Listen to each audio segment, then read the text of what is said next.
Olá pessoal, aqui quem fala é Michele Camargo. Estamos começando mais um vídeo da nossa série O que é e como funciona. E hoje nós estaremos falando sobre o selo mecânico. Bom, vamos lá então. O que é um selo mecânico? O selo mecânico é um dos equipamentos, é um dos tipos de elementos de máquina, cuja função é vedar equipamento rotativo que opera o fluido, reduzindo assim o vazamento do fluido operado pela máquina. Bom, vamos lá. Até aqui a gente tem alguns conceitos. Está falando de máquina. A gente está falando de elementos de máquina. Então, o que é elemento de máquina? São peças que compõem a máquina. A gente está falando de equipamento rotativo, e a gente está falando de fluido, e a gente está falando de vazamento. Bom, vamos lá. Vamos fazer então uma breve introdução conceitual, para depois a gente entrar na explicação do que é o selo mecânico propriamente dito. Bom, fluido é qualquer substância que esteja no estado líquido ou gasoso. Pode ser vapor também. Existe uma diferença entre gás e vapor, mas que eu não vou entrar em detalhes aqui. Então você tem lá os três estados da matéria, sólido, líquido e gasoso. E no caso, a gente tem então, no caso, o líquido e o gás estão dentro de uma classificação só. Então sólido é uma coisa, líquido e gás eu posso agrupar num subgrupo, digamos assim, das substâncias. Equipamento rotativo é todo equipamento que possui um eixo girante. Então, se eu tenho um equipamento que tem um eixo que gira, eu tenho um equipamento rotativo. Nem todo equipamento rotativo opera um fluido. Por exemplo, a lixadeira. Tem uma lixadeira, uma furadeira, ela tem um eixo girando e não é um equipamento que opera um fluido. Já um exemplo de equipamento que opera fluido, por exemplo, uma bomba, um compressor, um agitador, ou seja, eu tenho... Eles estão girando, tem eixos que giram, os compressores centrífugos, por exemplo, e estão operando fluido. Pode ser um gás ou pode ser um líquido. Continuando, então todo equipamento rotativo possui folga entre a parte móvel, que é o eixo, e a parte fixa, a carcaça. E quanto maior a folga, maior será o vazamento.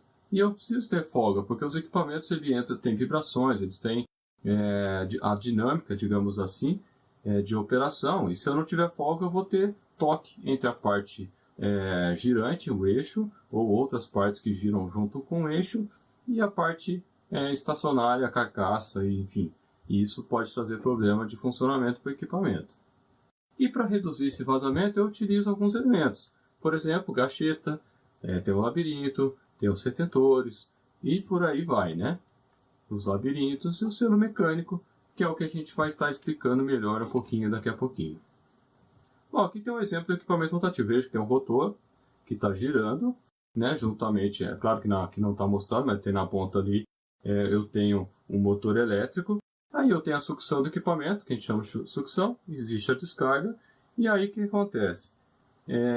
Com a operação, esse fluido também, além de ir para a descarga, ele vai para trás do rotor, digamos assim. Aqui eu estou pegando o exemplo do equipamento rotativo, que é uma bomba centrífuga, mas os equipamentos, de modo geral, vão funcionar mais ou menos desse jeito aqui.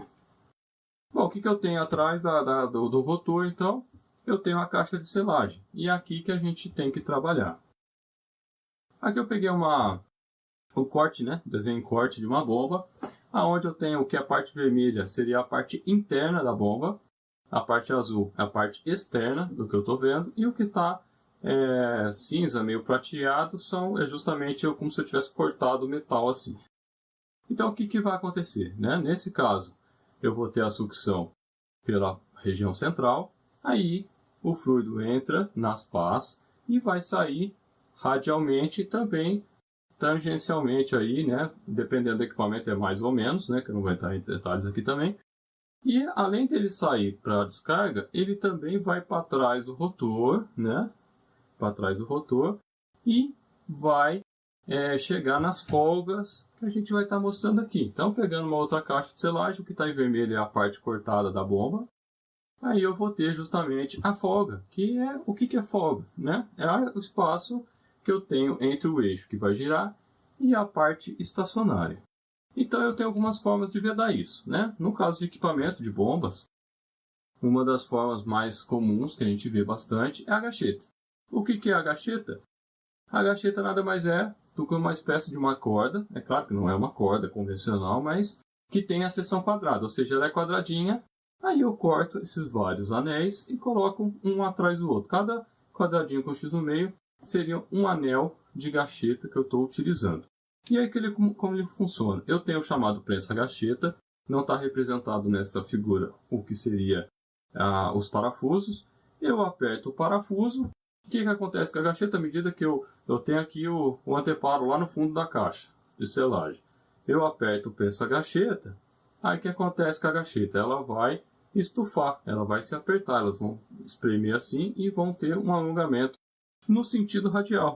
Nesse caso, eu tenho o chamado vedação axial, ou seja, através do vazamento, vai ser através do eixo. Então eu continuo tendo uma folga menor do que aquela folga que a gente tinha mostrado agora há pouco, mas eu continuo tendo uma folga ainda. E um outro problema é que eu sou obrigado a ter vazamento nesse equipamento. Por quê? Porque senão a gacheta ela vai ficar seca e vai acontecer o que o pessoal chama aí de queimar a gacheta. O que é queimar a gacheta? Quando ela trabalha seco. O que é muito comum? Um mecânico recém-saído, por exemplo, do Senai, ele vê o equipamento, vê que está vazando, opa, está vazando, e ele começa a apertar o prensa-gacheta para poder estancar o vazamento. E aí o que pode acontecer? Ele pode literalmente travar o eixo e aí chegar até queimar o motor, né? Então, isso aqui é uma operação bem complicada também, né? E aí você imagina, se eu estiver operando água, por exemplo, beleza, pode vazar, o máximo que vai acontecer você tem usar mais água do que você precisa. Mas, se for um produto perigoso, um produto que pega fogo, um produto cancerígeno, aí eu tenho que tomar mais cuidado. E é aqui que vem a questão de trabalhar com sistemas de vedação mais eficientes, aonde entra o selo mecânico. Então, o que seria o selo mecânico? O selo mecânico ele é um dispositivo, um elemento de máquina, que ele vai ter uma parte rotativa, que é fixada ao eixo, e eu tenho uma parte fixada à carcaça. Então, o que ele faz? Enquanto a gacheta ela fica paradona lá, e só o eixo continua girando, com o selo mecânico eu tenho o quê? Eu tenho uma parte que gira junto com o eixo e tem uma parte que fica quieta. Então, eu tenho sempre uma rotação aqui, né, de uma peça, e são as chamadas faces de vedação, que é o que a gente simbolizou aí de cor de abóbora, ou laranja, né, depende do lugar, chama de um jeito ou de outro, e de roxo. Então, essas faces elas estão girando, e aí o que acontece? A folga que eu tenho é muito menor. Então, eu tenho vazamento? Tenho, mas é muito menor. E aí vem o primeiro erro aí que o pessoal fala, o selo mecânico está vazando, quando o selo mecânico está com problema. Na verdade, isso é a primeira mentira que fala sobre o selo mecânico, porque o selo mecânico vaza sempre. O que acontece é que, como o vazamento ele é muito pequeno, a gente não consegue perceber. E aí, por causa do calor, o vazamento que passa, né, que eu tenho literalmente uma face lixando a outra, digamos assim, né, passando, esfregando na outra, eu vou ter a geração de calor. E com essa geração de calor, ele evapora o líquido. Quando o selo mecânico chega a estar numa situação já está danificado, aí esse vazamento passa a ser visível. Por isso que o pessoal fala que o selo mecânico está vazando, mas de verdade ele vaza sempre. Aqui então a gente colocou uma ilustração onde eu tenho essa parte maior, a amarela maior, que seria a parte que está girando junto com o eixo, e tenho a sede, que a gente chama de sede, que é a parte que está estacionária. E daqui a pouquinho eu vou explicar qual é a diferença das duas, com a outra foto fica mais fácil. E aí o que acontece? Eu estou em operação, o fluido vem, né, pressurizado pelo equipamento, e aí ele vai tentar passar pela folga que eu tenho entre a peça e entre a parte do selo mecânico e o eixo, só que aí eu tenho um anel O. Aí esse anel O, ele faz a vedação muito mais eficiente. Existe vazamento? Existe, mas muito pequenininho. Aí ele tenta passar pelo outro lado, que seria a parte da carcaça do equipamento. Encontra o outro anel O. Anel O que eu estou falando são essas pecinhas vermelhinhas que estão aí. Que ele parece um anel mesmo, né? Aí vai de uma borracha, né? De modo geral, mas aí tem vários tipos também. E aí ele tenta passar por ali e não consegue. Aonde que o fluido vai tentar passar? Pelas faces. Então, nesse caso, quando ele tenta passar pelas faces, eu tenho uma folga muito pequena, aí com isso ele vai impedir comparativamente muito mais eficientemente de ter vazamento. Bom, aqui que vem a ser, falando um pouquinho dos tipos de selo mecânico. Então, eu tenho o selo mecânico chamado selo componente. O que é o selo mecânico componente? Ele é um selo que é as peças, literalmente. Então, eu tenho aqui, por exemplo, esse aqui é um dos selos mais manjados, mais comuns que existe aí, usado em bomba d'água, por exemplo. Eu tenho a chamada cabeça do selo e eu tenho o chamado sede. Qual que é a diferença principal? A cabeça do selo, eu tenho a compensação, é onde eu tenho a mola. E a parte que eu não tenho a mola é a chamada sede. O pessoal costuma chamar de cabeça rotativa. Por que eles fazem isso? Porque os primeiros selos que foram inventados, digamos assim, a cabeça do selo sempre é a que girava, junto com o eixo. Mas hoje em dia isso não é verdade. Eu tenho selos mecânicos, quem gira é a sede e a cabeça fica paradinha. Qual é a função da mola? A função da mola, basicamente, é fechar o selo mecânico quando o equipamento está parado. É claro que ele ajuda durante a operação, mas normalmente a pressão de trabalho é que vai ser responsável por fechar o selo durante a operação. Mas quando eu desligo o equipamento, eu não tenho mais pressão, então eu tenho que ter alguém fazendo essa força para mim, que é justamente o que a mola faz, né? E a sede, como eu falei, ela não tem essa compensação. Além da questão do desgaste, eu vou trabalhando, as faces vão desgastando. Então, normalmente eu trabalho com uma face dura, né, na sede, por exemplo, cerâmica ou silício, e na cabeça rotativa, na cabeça, eu vou trabalhar com grafite, por exemplo, que é um material mais mole. E aí o grafite ele vai se desgastando com o tempo. E aí eu tenho o chamado selo cartucho. O que é o selo cartucho? É o selo que vem montadão já, ele já vem uma peça só.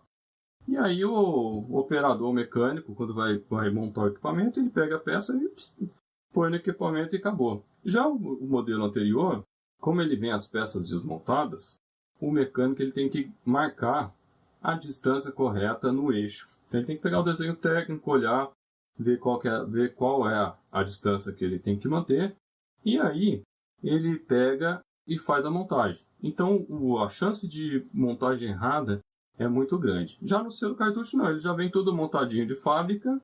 O mecânico vem, coloca no equipamento, aperta os parafusos de fixação e basicamente acabou a montagem. E qual que é a diferença? Ele já vem, digamos assim, com a chamada sobreposta, que é o que faz como se fosse a tampa, né, da caixa de selagem, e ele vem com uma luva que monta sobre o eixo do equipamento. Com isso, juntando isso tudo, eu tenho o chamado selo cartucho. E aqui uma foto, né, de um outro selo, mostrando ele completão ali. E também o selo cartucho pode ser de diversos tamanhos. Então o selo mecânico é uma coisa que pode custar R$15 uma bombinha d'água, como pode custar R$500.000. Você imagina você trabalhar com gás extremamente perigoso, explosivo. Você tem que ter sistema muito eficiente. E para isso, é claro que quanto maior for a exigência, mais caro é o sistema. Bom, eu também tenho uma outra classificação chamada de selo simples. O selo simples é quando eu tenho um selo só e já capaz de garantir o que a gente chama de vazamento residual. O que é isso? Eu tenho uma quantidade de vazamento que é permitido pelas normas. Então a gente costuma falar que são 3 problemas. Eu tenho o problema ambiental, o produto vaza, contamina o ambiente. Eu tenho o problema de segurança, o produto vaza, pode pegar fogo, explodir a planta. Isso acontece, já aconteceu várias vezes, inclusive na Petrobras, uns anos atrás. E também eu tenho o risco ocupacional. O produto vaza, é um gás, por exemplo, uma pessoa respira e morre imediatamente. Então, nessas 3 situações eu tenho que ter uma segurança maior. Então, o selo mecânico simples, ele não seria muito indicado. Então, eu teria que trabalhar com os chamados selos duplos, que é o quê? São selos que eu tenho a mais no meu equipamento, né? Então, são selos que eu tenho, como é que eu posso falar? Eu trabalho com 2 selos. E entre esses 2, o processo propriamente dito, que está de um lado aí, e o ambiente, eu tenho um outro fluido que a gente chama de fluido barreira. Esse fluido barreira é justamente o que vai conter o vazamento. E aí existem outras características. Quando o produto é tão crítico, o produto que eu tenho que colocar, ele tem que ser compatível também, que senão ele se mistura e gera um problema maior. o produto que eu tenho que colocar que é compatível com outro, às vezes ele é tão crítico também que eu tenho que colocar um terceiro selo e assim vai. Né? Então, na prática, até 2 selos é muito comum e 3 selos com uma certa frequência. Daí para casa é casos bastante raros, digamos assim, né?